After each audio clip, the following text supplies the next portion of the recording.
Graça e paz, meus irmãos. Bom dia a todos. Nós também desejamos que a paz de Cristo esteja com todos aqueles que irão nos acompanhar depois neste vídeo.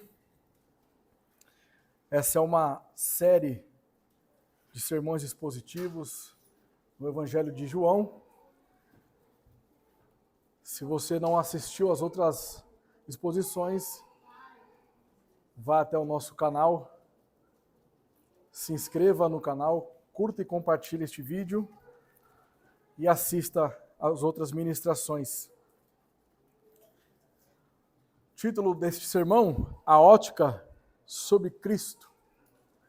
Nós vamos considerar o texto que se encontra no Evangelho de João, capítulo 7, dos versos de 1 a 13.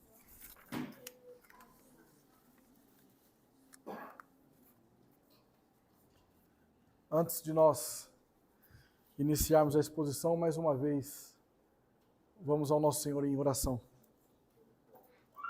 Pai Santo, nós te louvamos e te agradecemos por mais um dia do Senhor em que estamos aqui reunidos como igreja para desfrutarmos do alimento da tua palavra e sermos nutridos pela sã doutrina. Que a tua graça nos capacite e nos dê o entendimento para que possamos aplicar tudo aquilo que for ensinado nesta manhã em nossa vida cotidiana. É isso que nós te pedimos e te agradecemos em nome de Jesus. Amém.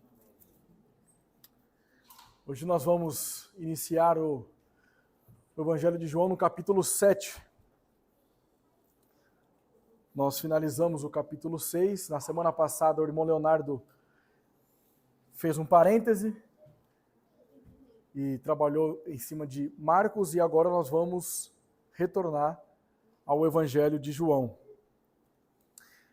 Deixa eu fazer algumas considerações antes de nós iniciarmos.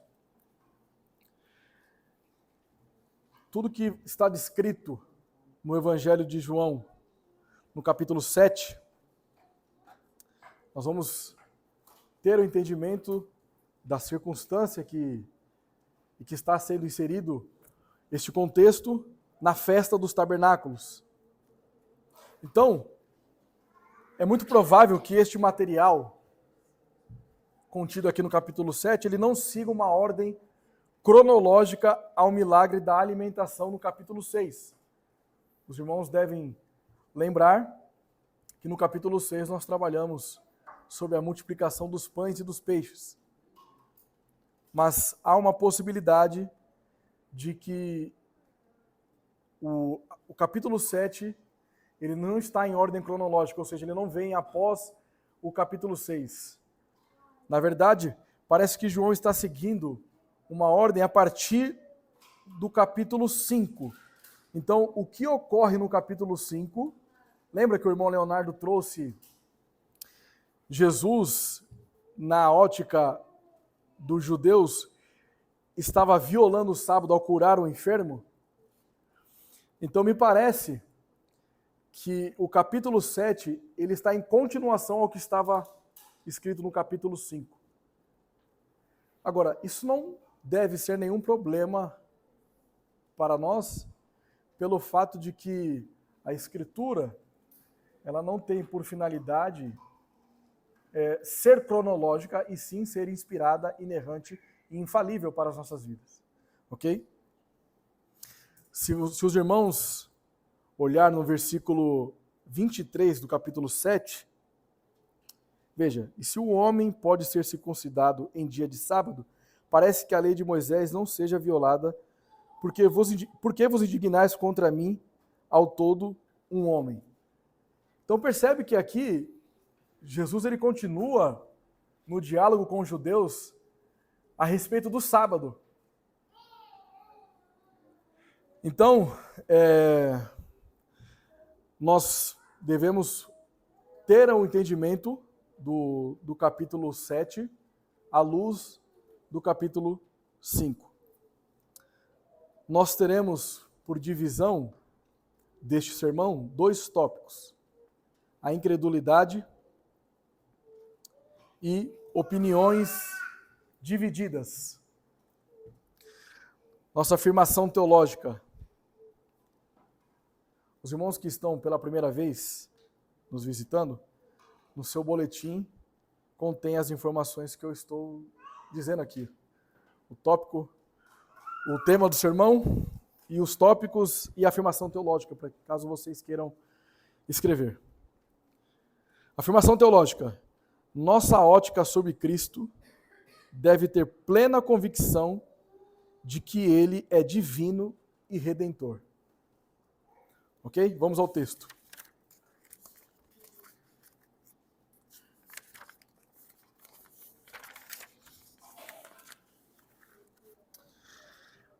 Passadas estas coisas, Jesus andava pela Galiléia, porque não desejava percorrer a Judéia, visto que os judeus procuravam matá-lo. Ora, a festa dos judeus, chamada de Festa dos Tabernáculos, estava próxima. Dirigiram-se, pois, a ele os seus irmãos e lhe disseram: Deixa este lugar e vai para a Judéia, para que também os teus discípulos vejam as obras que fazes. Porque ninguém há que procure ser conhecido em público e, contudo, realize os seus feitos em oculto. Se fazes estas coisas, manifesta-te ao mundo, pois nem mesmo os seus irmãos criam nele. Disse-lhes, pois, Jesus: O meu tempo ainda não chegou, mas o vosso sempre está presente. Não pode o mundo odiar-vos, mas a mim me odeia, porque eu dou testemunho a seu respeito de que as suas obras são más.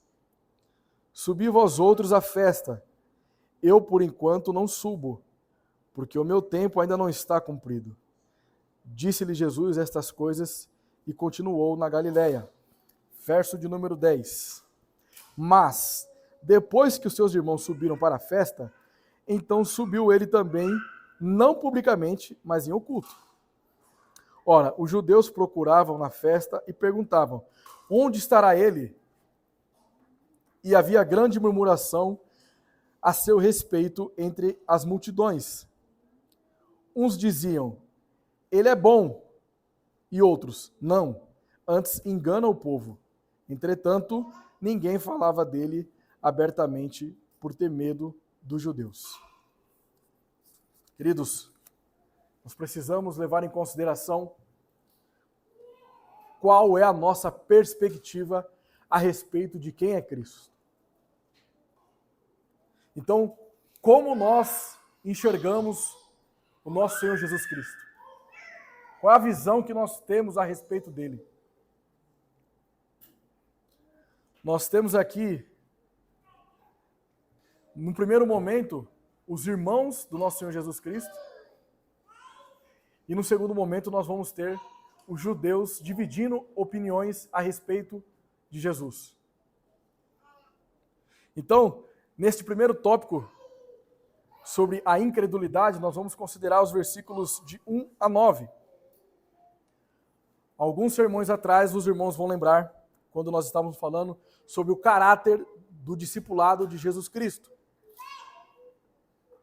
A evangelização, ela não consiste apenas em fazer pessoas discípulos de Cristo, mas também aumentar condenação para outras pessoas.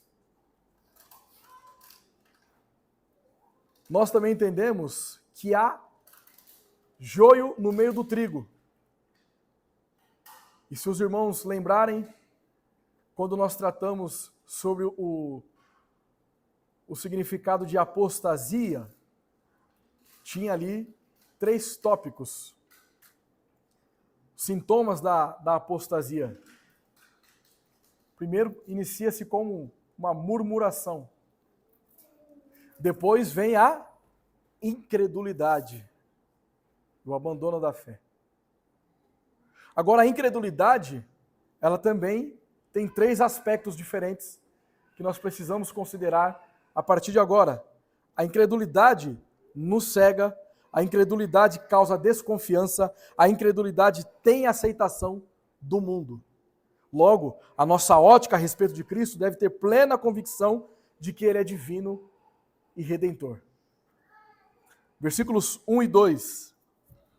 Passadas essas coisas, Jesus andava pela Galileia, porque não desejava percorrer a Judéia, visto que os judeus procuravam matá-lo. Ora, a festa dos judeus, chamada de Festa dos Tabernáculos, estava próxima. Vamos entender aqui então por que a incredulidade nos cega.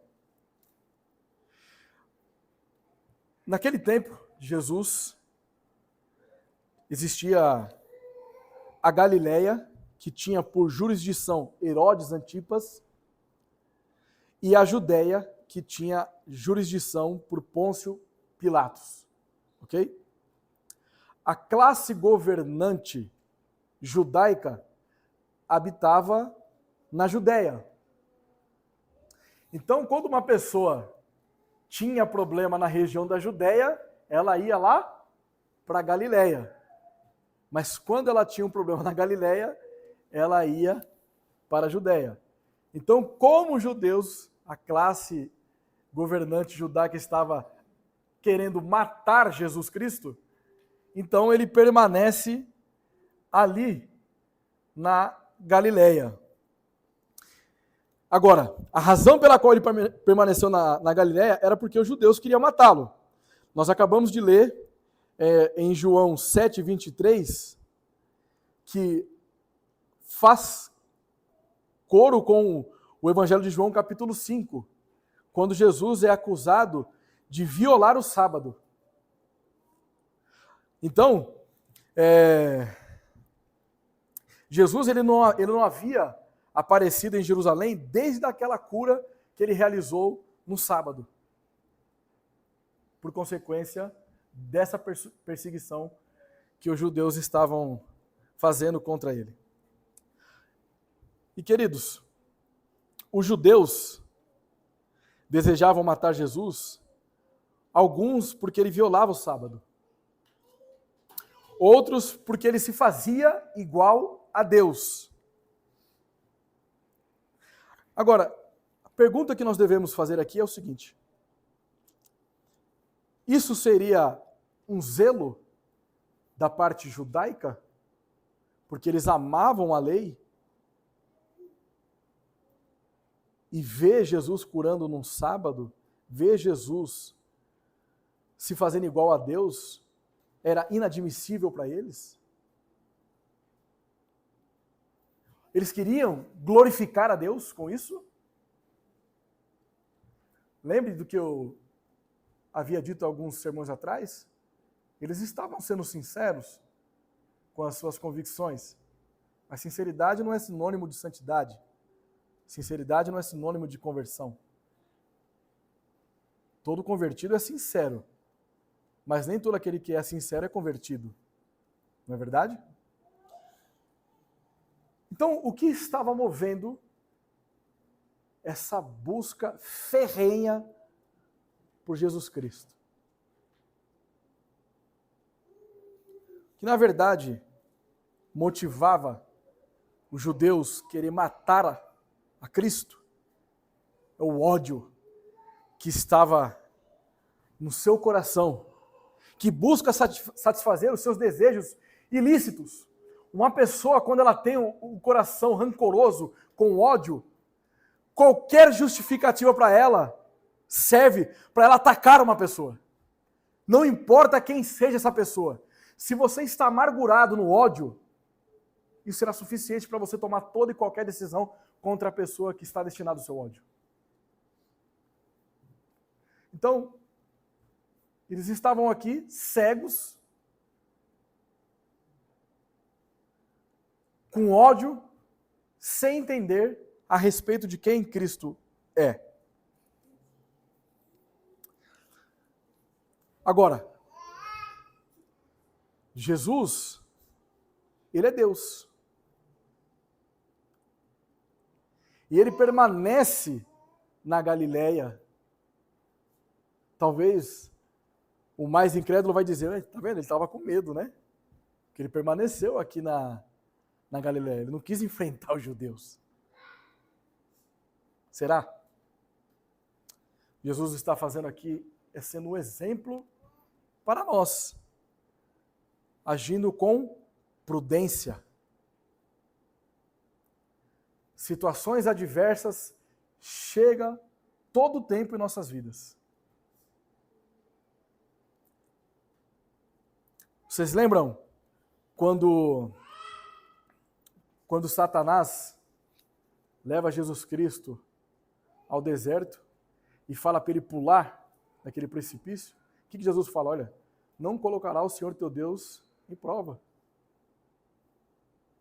Nós não devemos colocar Deus na prova no sentido de que eu vou tomar uma decisão aqui errada para ver se Deus é Deus comigo mesmo. O que Jesus está fazendo aqui é simplesmente sendo prudente e não colocando Deus à prova. Ou ele poderia fazer assim, não, eu vou lá para a Judeia, não importa quem esteja lá, eu vou lá simplesmente porque Deus está comigo, porque eu sou Deus, vou colocar Deus à prova. E não faz isso.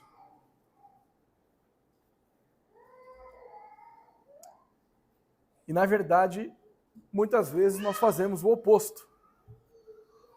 Por causa de um desejo em nosso coração,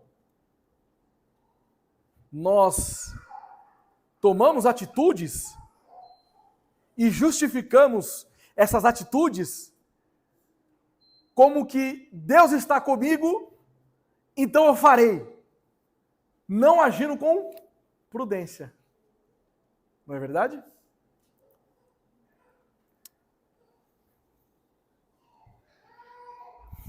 Essa festa dos tabernáculos,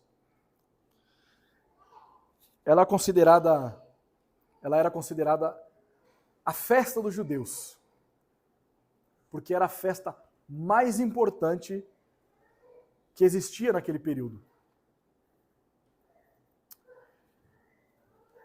Ela tinha por finalidade trazer à memória os antigos patriarcas e suas peregrinações, os quais viveram em tendas. Ela durava em torno de 7 a 8 dias. Então, se os irmãos quiserem entender um pouquinho mais sobre essa festa, vão lá em Levítico, capítulo 23, dos versículos 41 ao 43. Ela era celebrada após a saída da escravidão do Egito. Em João, nós estamos aprendendo que Cristo tabernaculou em nós.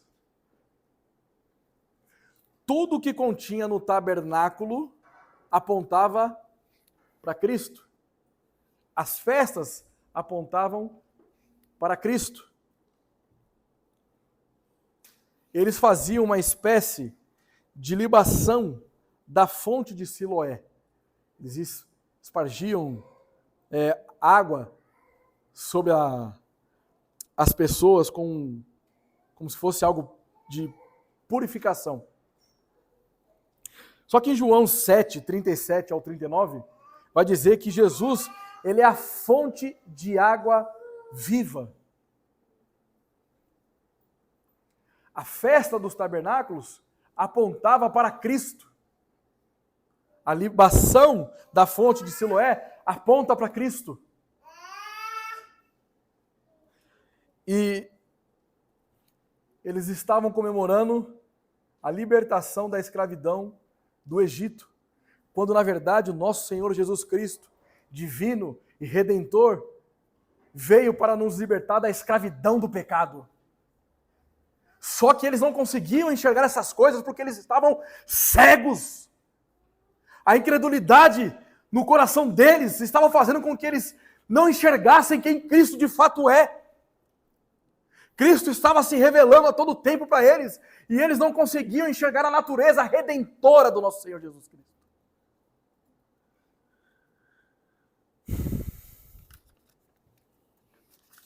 Por isso, que a incredulidade também causa desconfiança. Veja os versículos 3 a 5. Dirigiram-se, pois, a ele os seus irmãos, e lhe disseram: deixa este lugar e vai para a Judéia, para que também os teus discípulos vejam as obras que fazes. Porque ninguém há que procure ser conhecido em público, e contudo realiza os seus feitos em oculto. Se faz essas coisas, manifesta-te ao mundo, pois nem mesmo os seus irmãos criam nele. Vamos fazer algumas considerações aqui. Irmãos de Jesus. Lá em Mateus 13, 55 diz o seguinte: não é este o filho do carpinteiro? Não se chama sua mãe Maria e seus irmãos Tiago, José, Simão e Judas? Então aqui nós temos a referência de quem são esses irmãos que está sendo mencionado aqui no capítulo 7. Conforme os irmãos vão avançando teologicamente, mais cedo ou mais tarde, quando vocês estiverem vendo algum vídeo no YouTube ou fazendo alguma leitura, vocês vão se deparar com aqueles teólogos chamados marianos. Já ouviram falar sobre isso? Esses teólogos marianos, vocês vão encontrar até possivelmente alguns reformados com essa mesma postura. Eles entendem que Maria, a mãe de Jesus, ela permaneceu virgem. Que ela nunca teve nenhum outro filho a não ser Jesus Cristo. Por que eles chegam a essa conclusão? Quando eles observam, por exemplo, a história de Abraão e Ló, Jacó e Labão, eles não eram irmãos de sangue, mas a Escritura, em algumas traduções, trazem a ideia de que o sobrinho de Abraão, Ló, era irmão de Abraão. Então, era comum, naquele período, algumas pessoas serem chamadas de irmãos sem ser, na verdade, irmãos de sangue. Outros vão dizer que, na verdade, esses filhos aqui, de fato, fazem parte da família de Jesus Cristo, mas não por Maria, são apenas filhos de José, de um outro casamento. O duro é você achar a sustentação para isso na Escritura. Porque tudo isso que eu estou falando aqui são inferências. A Escritura, ela não traz informações a respeito disso. O que ela traz sempre é a ideia de que eram irmãos de Jesus, filhos de José e Maria. Porque também nós não podemos forçar o texto e dizer que eles não eram irmãos, por exemplo, espirituais. Porque de fato também não era mesmo, né? Porque se nós olharmos o versículo 5, eles não criam em Jesus Cristo. Agora, o fato é que eles dão um conselho a Jesus Cristo. Mas o conselho dos irmãos, para que ele vá e demonstre a sua capacidade de fazer milagres, é insano. Mostra desconfiança e incredulidade. Porque o que eles estavam querendo ali era que Jesus causasse um impacto. Vai lá no meio da multidão, comece a operar os seus sinais lá, os seus milagres. Vai junto com os seus discípulos. Percebe? Ele utiliza até a expressão os seus discípulos, que não somos nós. Então, na verdade, a ideia dos irmãos de Jesus Cristo aqui era que Jesus se tornasse um popstar. Talvez por causa do status que eles teriam por ser irmão do operador de sinais e maravilhas. Isso vai sendo desenrolado durante o texto, nós vamos perceber as intenções. Agora, isso é um erro fundamental da compreensão da natureza e da identidade messiânica do nosso Senhor Jesus Cristo. A incredulidade deles revela os seus verdadeiros motivos. Eles queriam glória para si. Eles queriam se ancorar em Jesus Cristo, não como seus discípulos, mas como os irmãos daquele que opera sinais e maravilhas. Só que, meus irmãos, Cristo e os seus discípulos não têm por finalidade buscar glória. Hoje, o nosso Senhor Jesus Cristo, ele recebe glória. Ele está com o corpo glorificado. Sobretudo, ele tinha uma missão que ele estava cumprindo e não era ser o popstar daquela época, e sim ser o nosso Redentor. Agora, vamos analisar de uma outra perspectiva.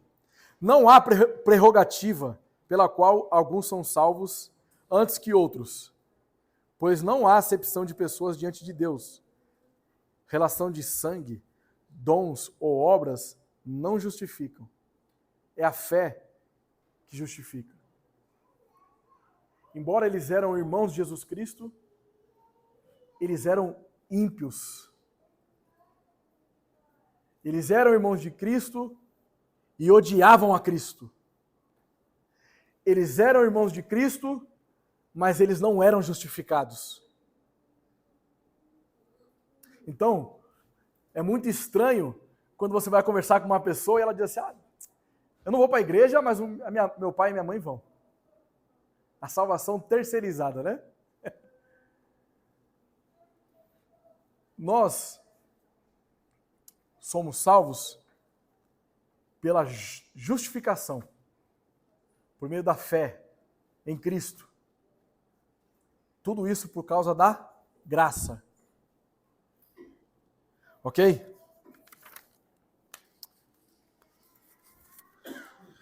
Avançando mais um pouquinho, nós vamos do versículo 6 ao 9.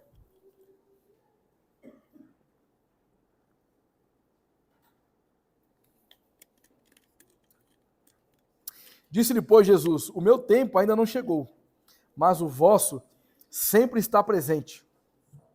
Não pode o mundo odiar-vos, mas a mim me odeia, porque eu dou testemunho a seu respeito de que as suas obras são más. Subi vós outros à festa, eu por enquanto não subo, porque o meu tempo ainda não está cumprido. Disse-lhe Jesus estas coisas e continuou na Galiléia.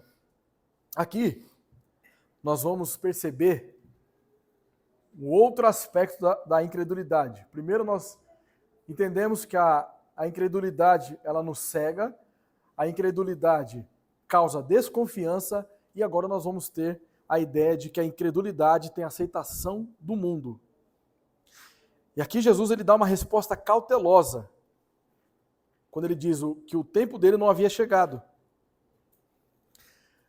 A sabedoria judaica, inclusive Mateus vai escrever isso, há um tempo apropriado para todas as coisas.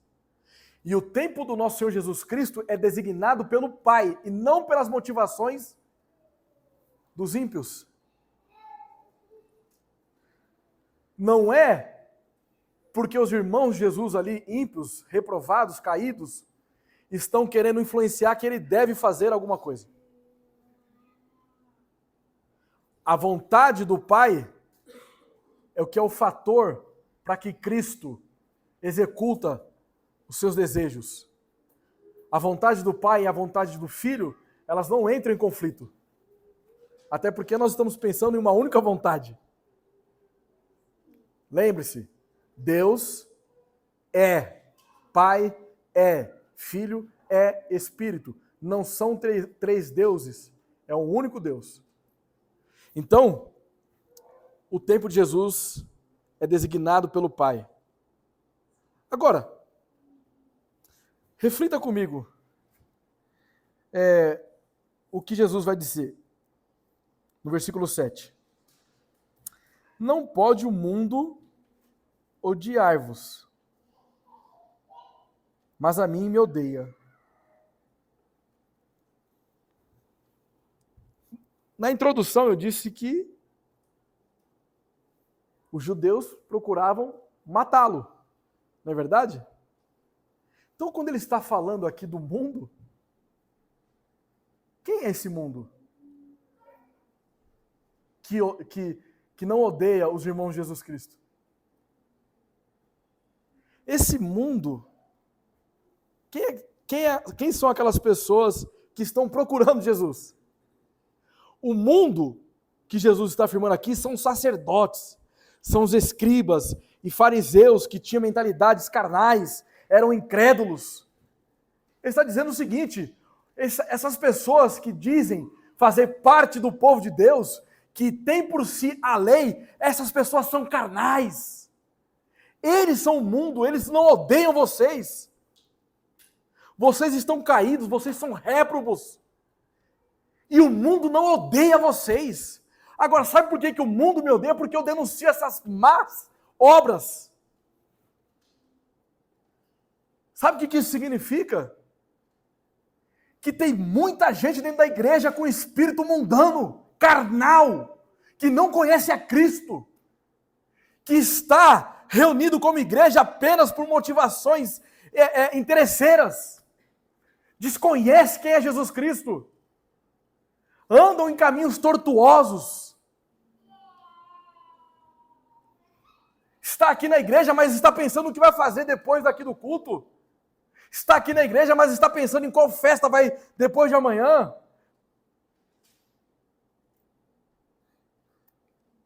As pessoas que Jesus está chamando de mundo,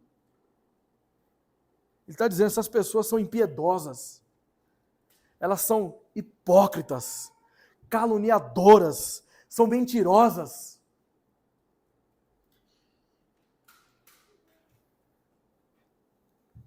Esse mundo não odeia os incrédulos.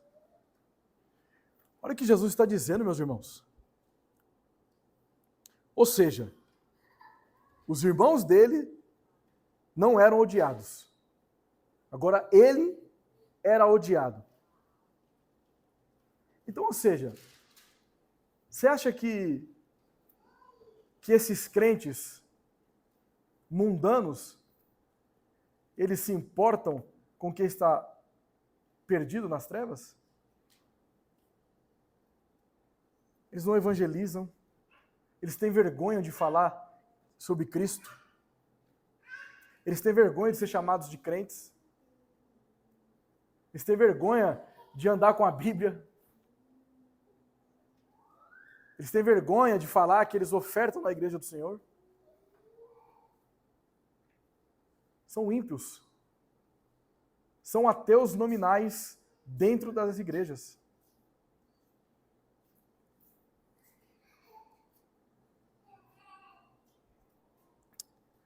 Cristo, ele condena o que o mundo aprova.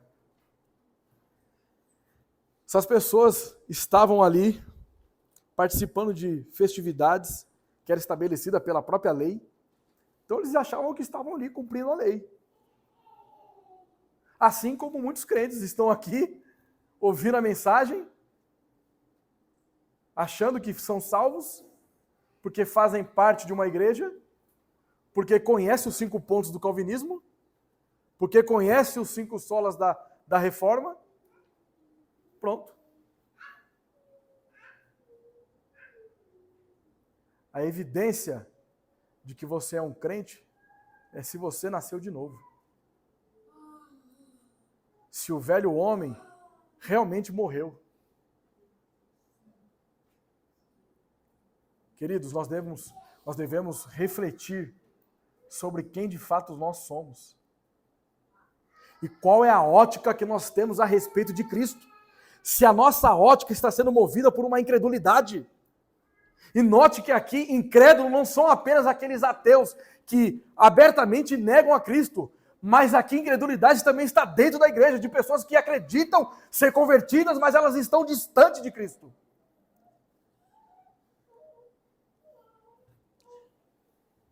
Agora,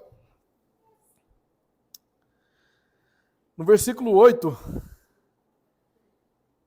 Jesus diz assim, ó, porquanto não subo, porque o meu tempo ainda não está cumprido. Algumas pessoas com más intenções, quando vão para esse versículo, vai chamar Jesus Cristo de hipócrita, ou que a Escritura contém contradição, porque ele está dizendo que ele não vai, mas depois a gente sabe que ele foi. Então o que está acontecendo aqui? Por enquanto não significa imediatamente. Por enquanto não subo, não vou subir agora. Mas por que ele não quer subir agora? Por causa das motivações e as razões pelas quais os irmãos de Jesus Cristo queriam que ele fosse. Desse jeito, com você eu não vou. É assim para esse ateu funcional. Com você eu não me sento. Eu não estou na sua casa, eu não escuto suas orações. Eu não falo com você, eu não me relaciono com você. Se você não tiver um relacionamento genuíno comigo, eu não estou com você. Não adianta você chorar, dizendo que a vida está difícil, eu não estarei contigo. Porque as suas razões, as suas motivações são ímpias. Desse jeito eu não vou.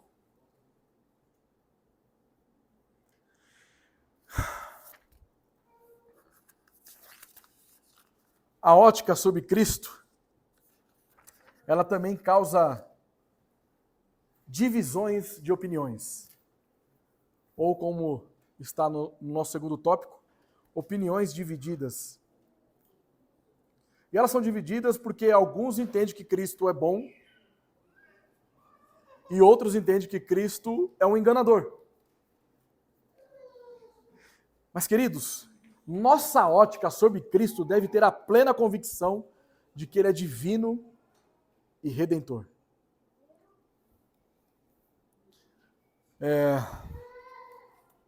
Dos versículos 10 ao 13 agora.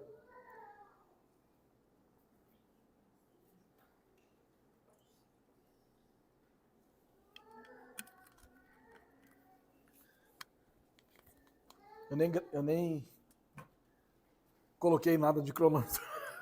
Eu tenho aqui, peraí. Vai dar tempo.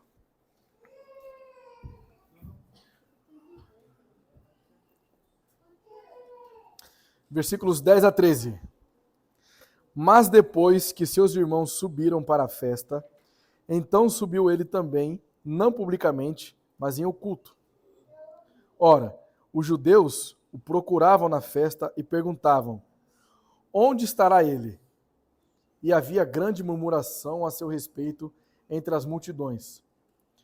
Uns diziam: ele é bom, e outros: não, antes engana o povo.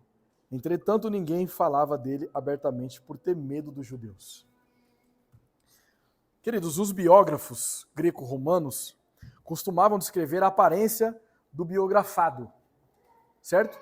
Então, aquelas personalidades públicas, elas não é difícil você encontrar representação dessas autoridades mais famosas, porque eles eram descritos. Então as pessoas iam lá e faziam a arte.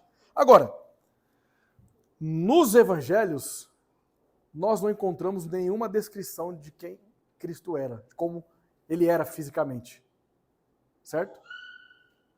O que nós sabemos é lá em Isaías que diz que ele viria desprovido de beleza. Certo? Então, e eles faziam isso, a descrição sendo elogiosa ou não era só as pessoas que eles entendiam que eram bonitas que eles descreviam. Não, qualquer pessoa eles descreviam. Mas os evangelhos não faz isso. Então, o que isso significa? Parece que Jesus ele tinha uma fisionomia tão comum, tão simples, que ele poderia entrar no meio da multidão sem ser percebido. Certo? Então isso quando ele vai para a festa, ele vai sem vanglória. Ele observa a lei. Lembra? Ele disse, não pense que eu vim revogar a lei. Antes eu vim cumprir. Então ele está aqui cumprindo a lei. Está indo na festa. Porque ele, como mestre, não poderia estar ausente de uma festa que era importante para os judeus. Só que ele vai sem vanglória. Ele vai diferente da perspectiva dos irmãos dele. Ele vai em oculto, não querendo holofortes. E vocês percebem que as pessoas ficavam procurando. Onde será que ele está? Porque ele tinha o seu nome, não a sua fisionomia, o seu nome tinha notoriedade. Era como se fosse uma figura pública. Não é verdade? A ótica sobre Cristo, ela divide opiniões, e agora nós vamos entender a opinião de quem ele é. Uma parte dos judeus entendia que ele era bom. Talvez, fazendo uma leitura natural do texto, nós não identificamos aqui o significado disso. Porque, às vezes a gente, aquela pessoa ali é boa. Tem um amigo que ele é muito bom. Mas lembre-se, lá em Marcos 10, 18, quando o jovem rico chega até Jesus, ele fala, bom mestre! E Jesus responde para ele, por que me chamas de bom? Ninguém é bom senão um que é Deus. Vocês já viram aqueles crentes bem chatos? Sabe aqueles crentes chatos? Que eles fazem o seguinte, você fala para eles assim, nossa, eu adoro um chocolate. Não, você não adora chocolate porque você só pode adorar Deus. Não é assim? Os judeus naquela época, eles não recebiam esse título de bom. Porque eles entendiam que bom só era Deus. Então aqui é uma cultura da época, uma linguagem coloquial da época, certo? Era costume deles. Por isso que Jesus, ninguém é bom senão um que é Deus. Estou dizendo que Jesus era chato não, viu? Estou dizendo que a cultura da época que era chata. Jesus só está ali seguindo uma cultura. Então, mas a resposta de Jesus para o jovem rico nos traz aqui um entendimento do que alguns judeus pensavam a respeito de Cristo. Ele é bom, porque ele é igual a Deus. Ele é bom porque ele é igual a Deus. Isso significa que Cristo ele possui a natureza divina, porque ele tem o poder para nos salvar. Eles entenderam quem era Cristo.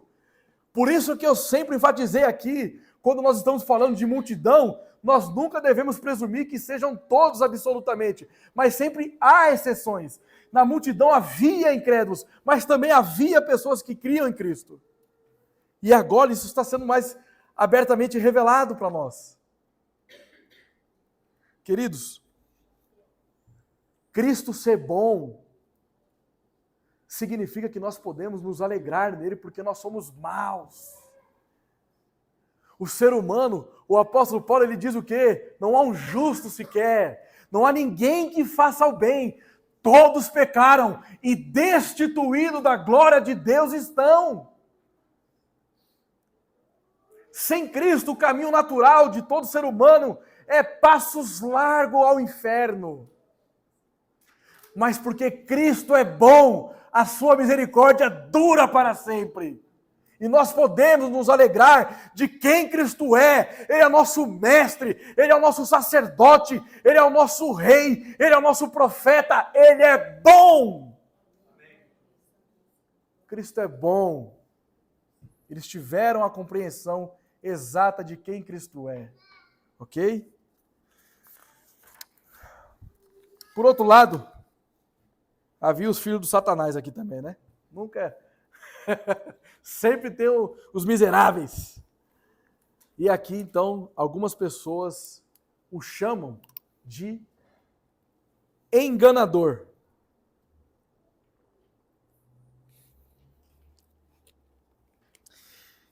Essa acusação é uma acusação grave, porque se os irmãos olharem em Deuteronômio, no seu capítulo 13, nos versículos 5, 12 ao 18, nós vamos entender que essa ideia de enganador, a pena para esse pecado era a morte. Então percebe que toda acusação que os judeus fazem contra Cristo, sempre o resultado é a morte. Agora, o que o enganador ele fazia? Ele levava o povo a cometer idolatria e ele levava o povo à apostasia, ao abandono da fé. Então, aqueles judeus que observavam Jesus Cristo se colocar como Deus, eles queriam matá-lo. Por quê? Porque ele estava dizendo assim, olha, existe um Deus e agora tem Jesus Cristo se declarando como Deus. Então é como se tivesse dois deuses na interpretação deles. Então, se Cristo era Deus, ele tinha que ser adorado. Então, caía na idolatria, porque só existe um Deus. Percebe a lógica deles? Por outro lado, eles também entendiam o quê? Existe o judaísmo e as suas seitas ali, né? Os fariseus, os saduceus, tinha os essênios também, entre várias outras. E essas pessoas estavam saindo do judaísmo e indo para o cristianismo. Então isso, lembra que eu havia dito? Apostasia é o ato de você sair, abandonar alguma coisa. Então, ele estava sendo acusado de fazer com que essas pessoas se desviassem da fé judaica e fossem para a fé cristã. Então, só existia uma única saída aqui para eles. Vamos matar Jesus Cristo. Ele tem que morrer. O mais cômico disso é porque Apocalipse nos revela que ele foi morto antes da fundação do mundo. E vocês lembram do que eu disse sobre a evangelização? Ela tem por finalidade salvar pessoas. Mas por outro lado, ela tem também a finalidade de aumentar a condenação dessas pessoas. Cristo, ele veio no mundo sabendo que ele iria morrer por nós. Mas ele não fez nada para que os judeus tivessem essa iniciativa. Os judeus foram responsáveis por matar Jesus Cristo. Ou seja,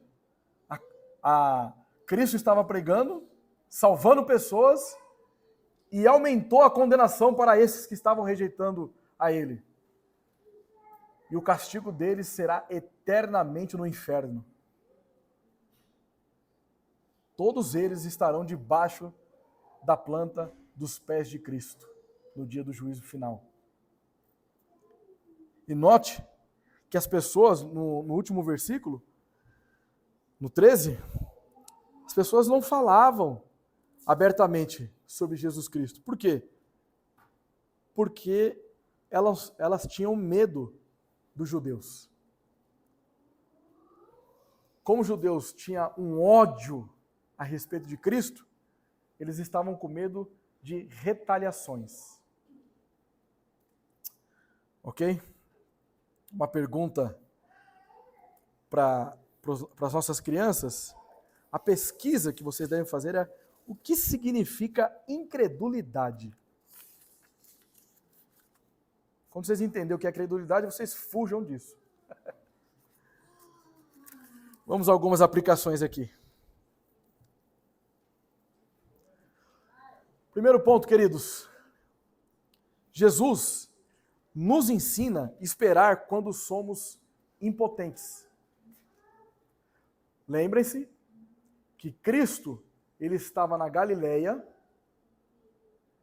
porque na Judéia havia pessoas que queriam matá-lo. Então, de uma certa forma, entre aspas, ele estava, bem entre aspas, né? Ele estava impotente para ir até a Judéia, porque senão ele poderia morrer. Agora,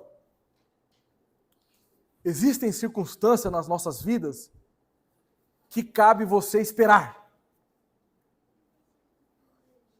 Sua decisão não deve ser imediata.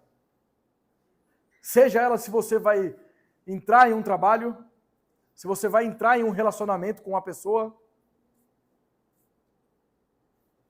Tudo isso, entre várias outras, nós precisamos ter a consciência de saber esperar. Quando a situação ela não está sob o nosso controle, se você entra num emprego, você não é completamente independente. Se você entra num relacionamento com uma pessoa, você não é independente. Então é preciso você ter o discernimento de saber esperar e reconhecer se aquilo que você está fazendo é o certo. Como que isso glorifica a Cristo na minha vida? Como que esse relacionamento pode me conduzir a Deus? Como que esse trabalho pode me conduzir a Deus? Será que esse trabalho vai me afastar do dia do Senhor? Será que o relacionamento com essa pessoa vai fazer com que eu se afaste de Cristo? Muitas vezes nós passamos por dificuldades porque nós não sabemos esperar. Tomamos decisões precipitadas. E nós precisamos ser prudentes naquilo que nós estamos fazendo. Porque quem vai nos avaliar, acima de tudo, é Cristo. Mas as pessoas que estão ao nosso redor estão olhando e observando. Olha só a decisão que esse crente tomou. Que despreparado. Que fraco. Nas adversidades, devemos tentar e testar todas as coisas, sem colocar Deus à prova. Então, muitas vezes nós estamos passando já, porque tomamos a decisão errada, mas agora nós já estamos na adversidade, já estamos na prova. E nós somos tentados a fazer coisas que não glorificam a Deus. Nós precisamos lutar contra as adversidades, esperando em Cristo, que é o nosso socorro. Agora, nós não podemos lutar nas adversidades com toda e qualquer arma. Nós devemos tentar e testar todas as coisas. Agora, quando eu digo isso, eu estou falando de meios justos e não injustos. Então você está passando por uma crise financeira e apareceu uma oportunidade de você ser corrompido no seu trabalho para você conseguir mais dinheiro. E aí você aceita ser subordinado e ainda ora a Deus para que dê certo. Ou você contrata um advogado, sabendo que você está errado, para defender uma causa sua, para ele burlar a lei, de alguma forma, e você ora a Deus para que isso dê certo, para que você consiga prejudicar uma outra pessoa. Isso não são meios justos. O cristão, ele deve passar pelas adversidades de uma maneira justa. Certa vez um rapaz veio falar para mim que ele estava desempregado. E aí ele tinha algumas propostas imorais, e ele precisava de dinheiro. Eu falei assim, mas e aí, tem alguma campanha, alguma coisa que eu posso fazer? Eu falei, tem, claro que tem. Para tudo tem um jeito, meu irmão. Só não tem jeito aí se você for um réprobo mesmo, e na hora que você for condenado, não tem mais jeito de você ser salvo. Mas sabe qual que é o jeito? Os meios justos. Você quer uma campanha? Levanta 24 dias no mês, 6 horas da manhã, com 30 currículos, e vai de porta em porta entregar currículo. Meio justo, vai procurar um trabalho. Ah, mas em um mês não deu não, então vai mais outro mês. Se não der, vai outro mês. Se não der, vai outro mês. E assim você vai indo. Nós devemos procurar decisões que glorifiquem a Deus. Nossas decisões nas adversidades não devem ser pelo desespero, porque pelo desespero você toma toda e qualquer decisão errada e você acha justificativa para essa decisão errada por causa do desespero que você está. Nós também não devemos agradar o mundo. Se Jesus seguisse os conselhos dos seus irmãos, ele estaria simplesmente se sujeitando aos desejos do mundo. Só que Jesus, ele nunca se omitiu. Lembre-se do que ele disse? Veja só. Não pode o mundo odiar-vos, mas a mim me odeia, porque eu dou testemunho a seu respeito de que as suas obras são más. Jesus Cristo, ele denuncia as obras más. Ele prega contrário a isso. O evangelho, por quem está sendo pregado, ele de maneira nenhuma ele pode ser superficial. Na sua evangelização, você não pode trazer um evangelho água com açúcar, de que tudo é vitória, de que tudo vai dar certo. Porque você vai estar fazendo apenas com que bodes incrédulos incham a igreja.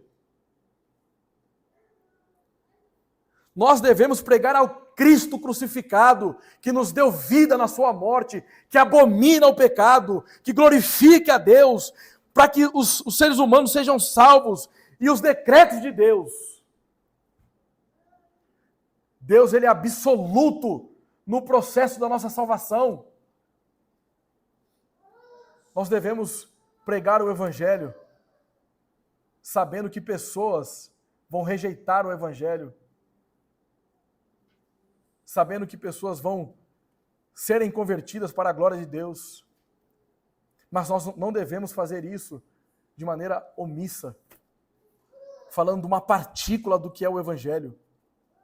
Nós, como ministros do evangelho, temos que ensinar todo o desígnio de Deus. Cristo, ele suportou os falsos julgamentos contra ele. Primeiro, ele tem o julgamento dos irmãos, que são incrédulos, e aqueles que têm Cristo por um enganador. Não é verdade? Cristo, ele foi tirar satisfação com alguém? É Deus quem nos justifica, meus irmãos. Cristo, ele conhece o coração de todos. O problema é que nós queremos ser juízes muitas vezes, sabendo que Satanás é o promotor, aquele que nos acusa. Jesus Cristo é o nosso advogado que nos defende, e aí nós aqui, não é nem a última bolacha do pacote, querendo ser juízes.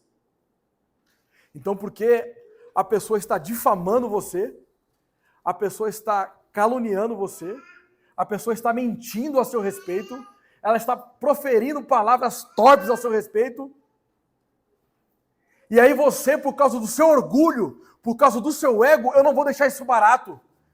Eu vou lá tirar satisfação com essa pessoa, porque não é assim que se faz.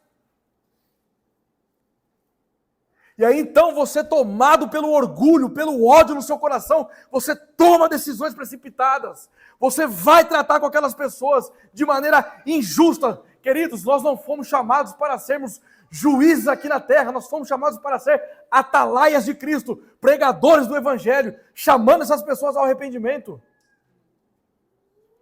Com isso, eu não estou dizendo aquela frase que quase todos os crentes falam: não julgueis. Não estou dizendo isso. O nosso julgamento deve ser no sentido de que se é pecado ou não é pecado. Se for pecado, chama ao arrependimento. Mas agora, se nós julgarmos condenando as pessoas, nós estamos errados. Não adianta uma pessoa que está pecando contra você, você ir lá e cometer um pecado por cima do pecado dela. Em que Cristo é glorificado com essas ações? Quando nós somos difamados, quando nós somos desonrados, quando nós somos caluniados, a nossa resposta vem lá do céu. É Cristo que nos justifica. Nós pertencemos ao povo eleito e exclusivo de Deus. Nós precisamos ter a plena convicção de que Cristo, Ele é divino e é o nosso Redentor. Então, diante dessas situações adversas, meus irmãos, nós precisamos lembrar que nós encontramos os nossos altares. E onde? Em Cristo. Nós precisamos demonstrar que a nossa confiança é somente em Jesus Cristo, que Ele é a nossa esperança na vida e na morte, e que da vida Ele é o melhor de tudo aquilo que existe. E lembre-se, nós estamos aqui como mensageiros do Evangelho. Nós vamos ser, muitas vezes, depois de hoje, da data de hoje, nós seremos ainda difamados, seremos enganados, caluniados, vamos sofrer injúrias, vamos sofrer decepções, ataques. Mas Jesus Cristo, Ele nos ensinou uma coisa muito importante. No mundo tereis aflições, mas tende bom ânimo, porque eu venci o mundo. Amém? Deus abençoe a todos.